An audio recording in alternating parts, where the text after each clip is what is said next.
Thanks very much for joining us. The right to strike for teachers, the work status and right to benefits for Uber and Lyft drivers, just two of the important labor issues bubbling up on Beacon Hill. Who better to discuss that and more with us than the president of the Massachusetts AFL-CIO, now in his 12th year in that position, former state rep and senator Steve Tolman. Mr. President, welcome. John, nice to see you. Good to have you Honored here. to have been your senator. Yeah, that's right. That's right. I've got a few bones to pick with you about that, actually, but we'll talk about that later. Good. Thanks for coming by. So, Steve, last year the courts threw out the proposed ballot question that would have kept gig drivers for app-based services like Uber and Lyft classified as independent contractors, and it would have shielded the companies from liability when someone's injured by one of these vehicles. Meanwhile, the companies are backing a bill now that would deny those drivers formal employee status and create a so-called portable benefits package they could access. You told me before we started rolling here that you thought this was the biggest labor issue on the table right now. Why do you say that? Oh, John, candidly it is. First of all, that court decision was unanimous by the Supreme Judicial Court, and it chastised this company for using words like flexibility and benefits, which everyone would like, but hidden away in the 15-odd pages of that legislation was the word agent, which would have allowed them to have no liability and put it all on the driver.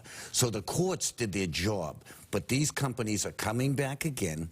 And I'm telling you, John, I was reading something about the law that created, you know, standards in wage and hours in America, and it exempted farm workers and it exempted domestic workers.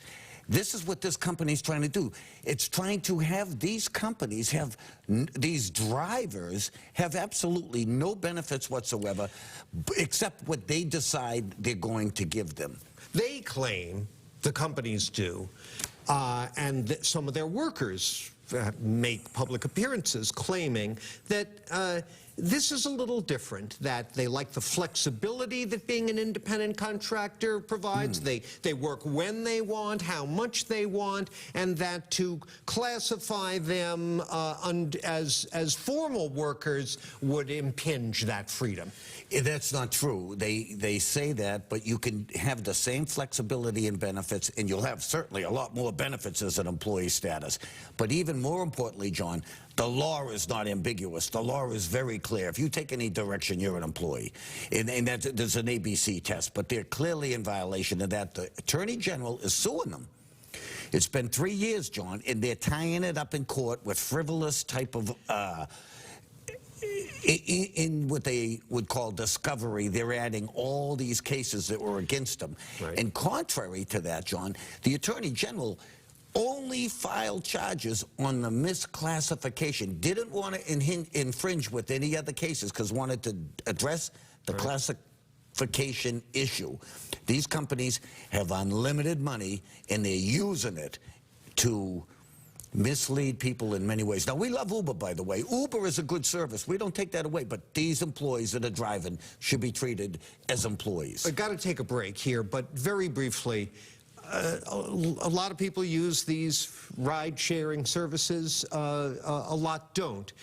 You suggested to me earlier this practice, this construct, the way the companies want it, could spread to other industries like what?